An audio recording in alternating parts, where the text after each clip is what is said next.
Ngiyophela tinhlamba nginitshela iqiniso mina ngitheni nyalo ngitheni buyani la uthini yalo leli iqhunu lenu leli bathi ngingizwe uthini yalo uthi yena baseswatini uthi bangahambi yebo abantu abahambe wala hayi baseswaziland abahlale kusekhaya la iSwaziland bethu laba size sakhelene nabo bakumap yethu ngibaphi labangekho kumap yethu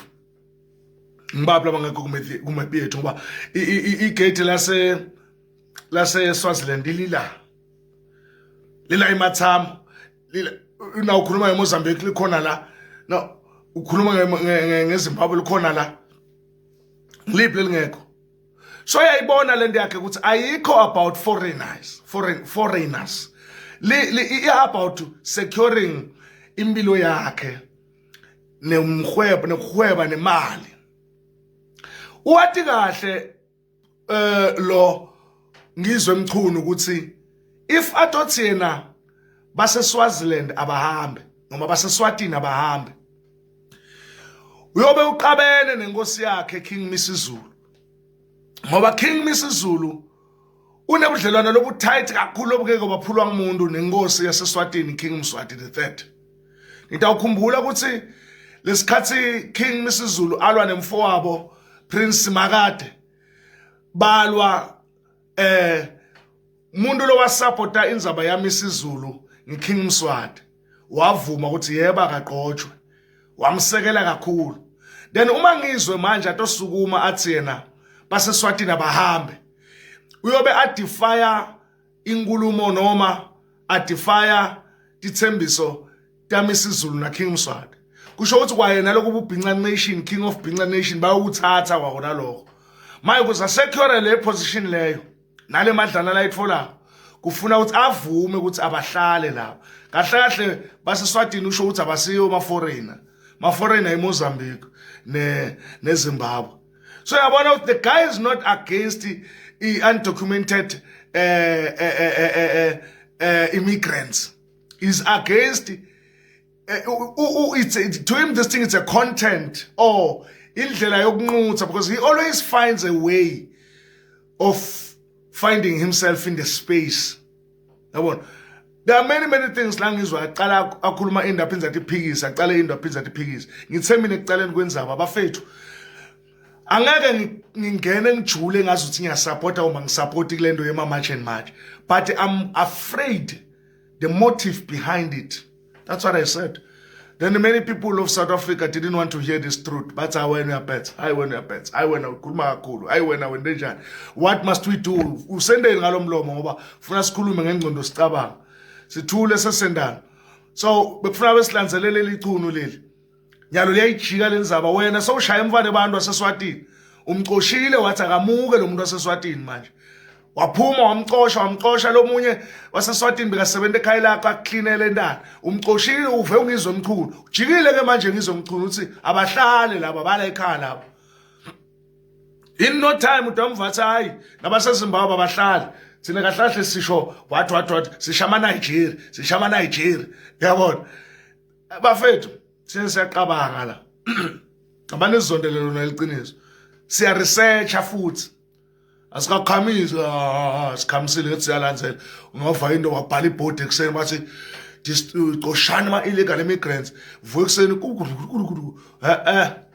researcher find out first is it legit what's the motive behind immediately kudlula ama-local elections 4 November 6 November ngeke uphinze uve kwaJacinta loye aphinze akhuluma ngema-immigrations ngeke uphinze uve phakela umthakathi namabutho akhe insizwa thunsizwa basuku ngeke ungive babe bahlele ekhaya badla ifork and knife abathi asayishaya content bachebulana baya ngale wena you are here in Mpumalanga neLsprade ula support into longayi-understand chamuka nemaZulu le ngizwe Mchunu is not a guy to be trusted. Never trusted this man ever in your lifetime. We just love him as a South African content creator, but not to lead us. Was just me, little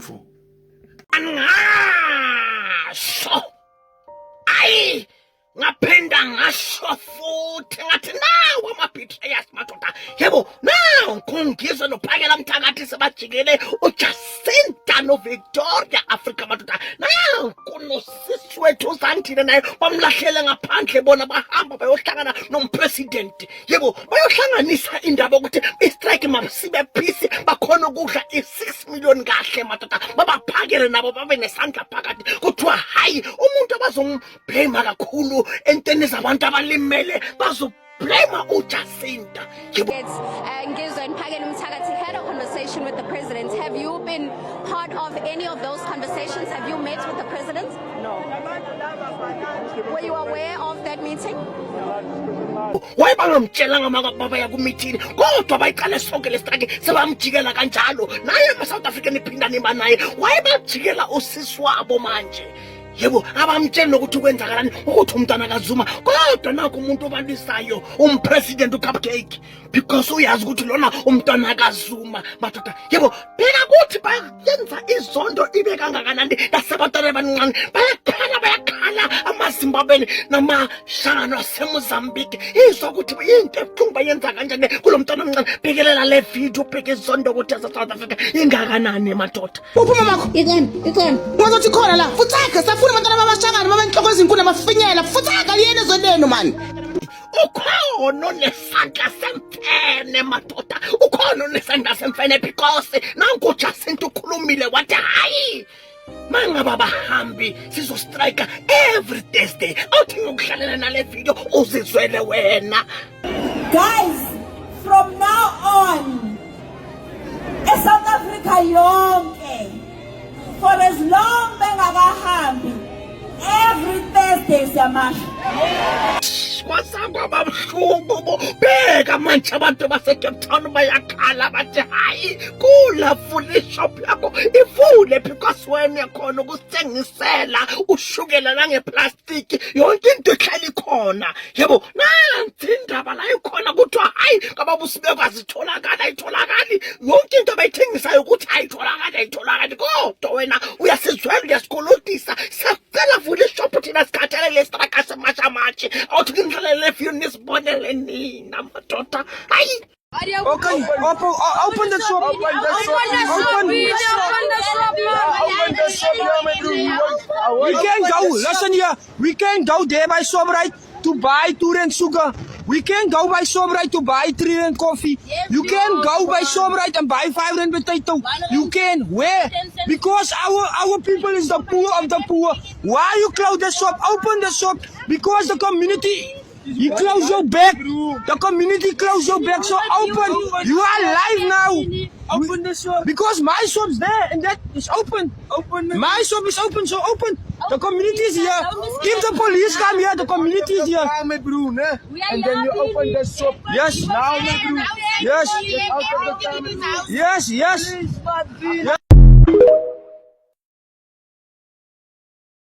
Ifuna ni focus because asibona abantu abamnyama kuphela abalegal kunama-China a-illegal kunabelungu aba-illegal nosaba ngempela ama-China ndaba eziza ngoba asezaba ne-China Mall ne abanawo ama-documents banama-passports kuphela so when we are fixing the country phela lobu enziwa ama-China asathi China Mall bangabe silungisa China all over the world yabona mangabuka ngisho America i-state ne-state idolobha nedolobha line-China City ama-China Mall I think ama-China system yase-China where about they are being sent all over the world to colonize the whole world economically yabona ukuthi yonke into icontrol ngokomnotho khona. That's why Asian people bekhuthele kanje bengafani nonto yabona so uqina ngisho uphefumulo nonto yabo so and then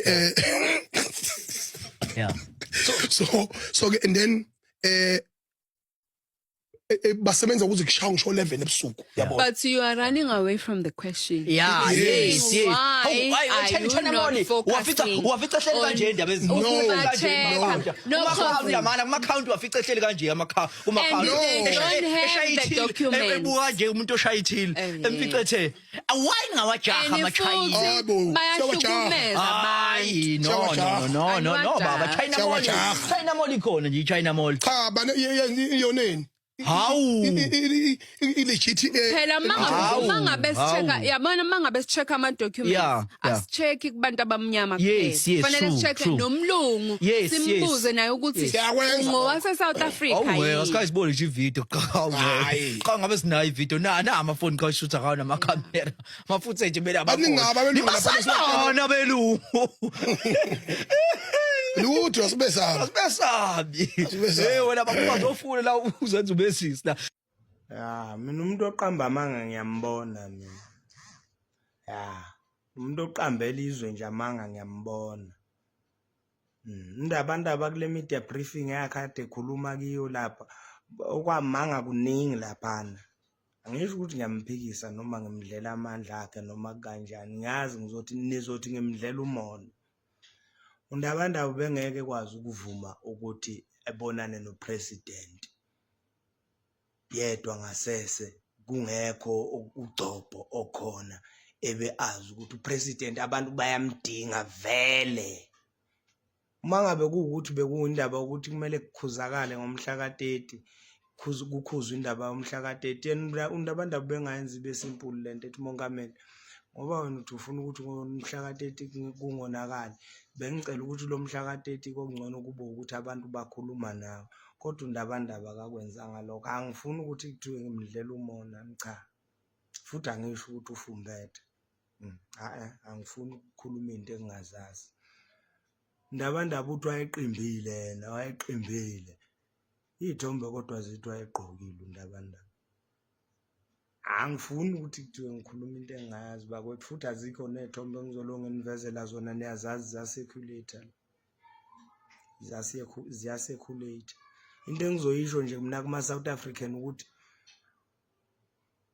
thina sikufunayo sikakutholi thina ke njengama citizen esikufunayo sikakutholi ukini ukuthi nifunani nifuna ukuhlukana phakathi noma nifuna ukuthi nibambane niqhubeke niye phambili abantu abake noma ngabe bamnikile abamnike khona kodwa thina sitholile lutho awuye phambili umzabalazo awuye phambili umzabalazo impela makuukuthi mhlambe kuukuthi kumele kugwazelwe singcono sigwazelwe sonke ukuze sithule sonke ngoba phela silambile thina ngizwile nokwandaba ekhuluma lapha ekhuluma ukuthi singahlupha abantu bakithi kumele ke beyikhulume lezi zinto makuziwa ngakithi bakwethu akuzukhulunywa mase kukhuzwa thina ngeke kukhulunywe nje makusacatshangelwa thina enye into ayiqhamuka isikhuzwa phezulu ikhuzwa nje isephansi ukuthi hayi yazi labantu njoba bengasebenzi kanje nizoba bangulaka yazi labantu njoba nibanika inyawo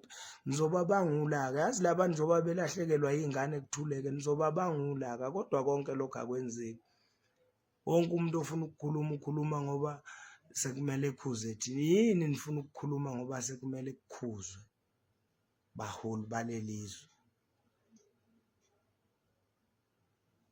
bengikhuluma ngondaba ngixolisa ukuthi ngize ngihambe kakhulu ndaba mfowethu noma yini eyenzekile siyacela ukuthi uqale phansi ukhuluma iqiniso qale phansi ukhuluma iqiniso ngoba mina leyo ikhulumila ngayizwa noma ngithi ngizama ukuyihlaziya cha ayizwakala ndaba wena unele ungathi umongameli uthi umongameli angazi noma ivideo mina bengibuke yenziwe ngeAI mawusukhuluma le party yakho nomongameli hayi angikuzwa mina ndaba okunye ngiyakuzwa hayi cha ngiyakuzwa kodwa le yakho nomongameli lapha khona la ngifike ngidideke khona ndaba impela ngiyadideka ayikabi. Welcome back to Mzansi Daily Affairs. So, many South Africans are beginning to ask difficult questions. Since Ngizwe Mchunu and Phakela Umthakathi met with President Cyril Ramaphosa, many supporters actually feel that the momentum of the marches has actually slowed down. I mean, even in my area, Foreign nationals are still operating business-wise. And some people who once noticed and believed the movement was unstoppable now say they are losing hope because they expected to see continued action, after that meeting. Others, however, argue that meeting the president was a strategic move to open dialogue and seek peaceful solutions rather than endless confrontations. They believe real change takes time and cannot happen through marches alone. Whether you agree or disagree, one thing is clear. Many people feel the energy behind the movement is not what it was before. But do you think the meeting with President Cyril Ramaphosa helped the cause? Or did it cause the movement to lose momentum? Please share your thoughts in the comment section. I mean, for one thing that is actually kind of like confusing us as South Africans, that we could not actually hear what President Cyril Ramaphosa and Phakela Mtshakathi and Ngizwe Mchunu, what they were discussing. All was just muted there, and then they came forth and told us what they were discussing, but we did not have the privilege to hear what was so top secret about that meeting. And why has everything just seemed like the momentum seems to have gone down?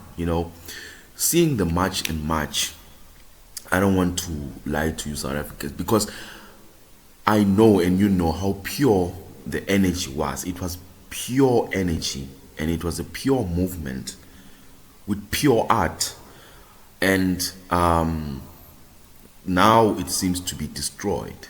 It was very, very pure, and there was actually a huge spiritual element that's accompanying that type of energy and movement. But now South Africans seems like this is